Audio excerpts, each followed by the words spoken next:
aí foi quando começaram as conversas, primeiro com o Omar Ribeiro Tomás e as leituras, né? Eu comecei a pesquisar sobre o Haiti, né? A ler coisas, ler principalmente intelectuais que escreviam sobre o Haiti, intelectuais haitianos, e aí foi a grande descoberta, porque foi quando você começa a descobrir assim, um país que tem a sua história absolutamente apagada. O Haiti é um país que sofre um total apagamento, e isso se explica por uma questão histórica. Assim, né? O Haiti chega em 1804, né, um país que faz uma revolução de escravos e se torna independente. A economia mundial, em 1804, girava em torno da mão de obra escrava. Não tem como você pensar, separar isso, esse apagamento do Haiti disso. Um país que, no seu processo de independência, é feito pelas massas escravas e por negros. Né? Negros no século XIX ou eram escravos ou eram naturalmente inferiores. Isso até a primeira metade do século XX prevalecia, essa ideia de que os negros eram mentalmente inferiores aos homens brancos ocidentais da Europa.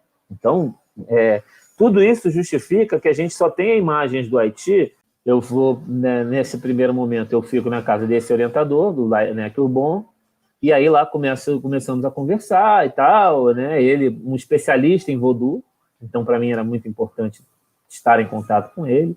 Já tinha lido o trabalho dele, Bárbaro Imaginário, em francês e tal. Depois eu descobri que tinha em português, li o Bárbaro Imaginário não tem em português, tem em espanhol. Eu descobri a edição em espanhol, depois li também Deus no Vaudou Haitiano, que também era um livro dele, Dieu le Vaudou Haitien, que é traduzido em português, o Deus... eu esqueci agora, o título em português fala de uma coisa da liberdade, é bem interessante. Mas essa ideia...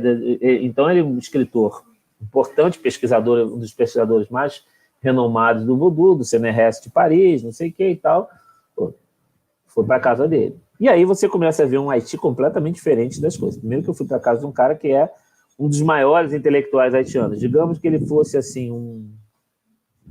uma espécie de Roberto da Mata, vamos dizer assim, um Roberto da Mata haitiano.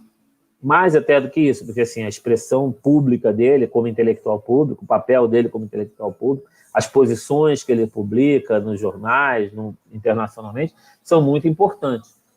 Então eu vou para casa de um cara que é da elite intelectual haitiana. E aí você conhece, eu vou morar em Belleville, que é um bairro chique. Vou morar na casa dele em Belleville. Putz, cadê a porra do Haiti que eu vim pesquisar, cara? Cadê o voodoo? Cadê? Mas tudo bem. Aí o Laennec diz, olha, eu sugiro que conversei com o Marcelin, acho que é melhor que você vá para Jacmel. Vamos fazer uma viagem para você conhecer Jacmel e a gente começar a fazer alguns contatos. E essa viagem foi muito bacana, porque nesse momento eu fui... E aí fico uns dias em Jacmel, sozinho. Depois volto para Porto Príncipe sozinho. É o primeiro momento que eu fico sozinho no Haiti, porque até então as pessoas estavam me pageando para todo lado. Eu não conseguia ir, hoje, falando assim, é como se eu saísse daqui de casa para ir até ali o centro da cidade. Para ir até o centro da cidade, até menos, era uma distância um pouco menor daqui no centro da cidade, Laranjeiras no centro da cidade. Mas eu tinha que ir sempre com alguém para me tomar conta de mim, porque eu poderia ser... E assim, o meu francês é bizarro, né? Quando eu cheguei lá, mon français é bizarro, porque eu não conseguia falar francês, porque eu ficava travado. Na verdade, eu não entendia que as pessoas estavam falando crioulo, isso foi mó barato. No começo, eu disse assim, caramba, porque eu já tinha sido esclarecido de que a fala crioulo. Mas eu percebi isso numa conversa entre o Laennec e o Luc Smart, que era um professor da Universidade, da Faculdade de Etnologia da Universidade d'État de Haiti, da Universidade do Estado do Haiti, né? Estatal do Haiti. Numa conversa entre eles no carro, eu digo, porra, esses putos não estão falando francês, cacete. O que esses caras estão falando? Que língua... Pô, isso não é francês, eu não consigo entender. Porque se eles falassem em francês, ainda... Você sabe um pouco da língua, você vai pegando a conversa no meio, vai pegando os fragmentos da conversa, não sei o quê. Pô, mas eles estavam falando num francês tão estranho, cara. Eu digo, pô, que francês estranho esse. Eu sabia da existência do crioulo haitiano, né, da língua crioula. Mas, porra, e eu tinha conversado também com o Rubens César Fernandes, do Viva Rio, que o Viva Rio estava fazendo uma intervenção lá no Haiti, né, auxiliando a missão militar no sentido da pacificação. O Viva Rio foi muito bem sucedido nessa passagem no Haiti durante muito tempo, no sentido de estar, né, nesse circuito das ONGs internacionais, estar nesse circuito. E aí eu fui conversar com o Rubens também. O Rubens já tinha me alertado do crioulo haitiano, de falar crioulo. O Omar Ribeiro Tomás tinha falado do crioulo, mas eu, de falar crioulo, mas, porra, o meu francês bizarro. E aí eu percebi que eu precisava aprender crioulo. E aí tinha algumas indicações que eu procurasse umas pessoas.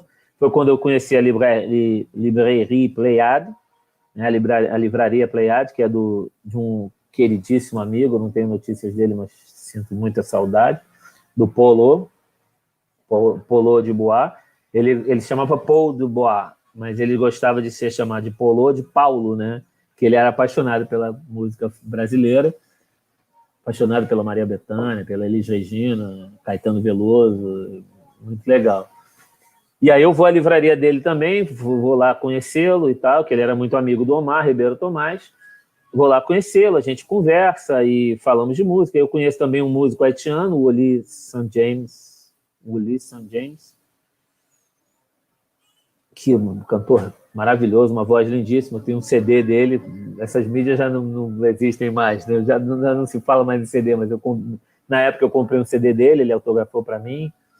Foi muito...